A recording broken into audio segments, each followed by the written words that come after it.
നിങ്ങളുടെ സ്റ്റാർട്ടപ്പ് വളർത്താൻ കോടികളുടെ നിക്ഷേപം വേണോ? എങ്കിൽ സിഡ്ബിയുടെ FFS അതായത് fund of funds four startups പദ്ധതിയെക്കുറിച്ച് അറിഞ്ഞിരിക്കണം.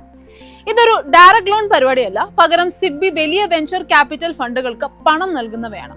ഈ VC ഫണ്ടുകൾ വഴി നിങ്ങളുടെ സ്റ്റാർട്ടപ്പിലേക്ക് വലിയ നിക്ഷേപങ്ങൾ എത്തും. വളർച്ചാ ഘട്ടത്തിലുള്ള സ്റ്റാർട്ടപ്പുകൾക്ക് കോടികളുടെ നിക്ഷേപം നേടാൻ ഇതൊരു മികച്ച അവസരമാണ്. മാത്രമല്ല, തുകയുടെ കാര്യത്തിൽ പരിധികളുമില്ല.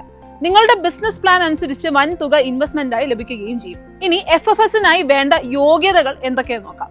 നിങ്ങളുടെ സ്റ്റാർട്ടപ്പ് DPIIT അതായത് department for promotion of industry and internal trade അംഗീകൃതമായിരിക്കണം. ഒപ്പം ശക്തമായ ഒരു സ്കെയിലിംഗ് പ്ലാൻ നിങ്ങൾക്ക് ഉണ്ടായിരിക്കണം. കൂടാതെ VC അല്ലെങ്കിൽ AIF അതായത് ആൾട്ടർനേറ്റീവ് ഇൻവെസ്റ്റ്മെന്റ് ഫണ്ടുകൾ വഴി നിക്ഷേപം സ്വീകരിക്കാൻ തയ്യാറുമായിരിക്കണം. ചുരുക്കത്തിൽ ബിസിനസ് അടുത്ത ലെവലിലേക്ക് എത്തിക്കാൻ നോക്കുന്നവർക്ക് പറ്റിയ പദ്ധതിയാണിത്. കൂടുതൽ വിവരങ്ങൾക്കായി സിഡ്ബിയുടെ വെബ്സൈറ്റ് പരിശോധിക്കൂ.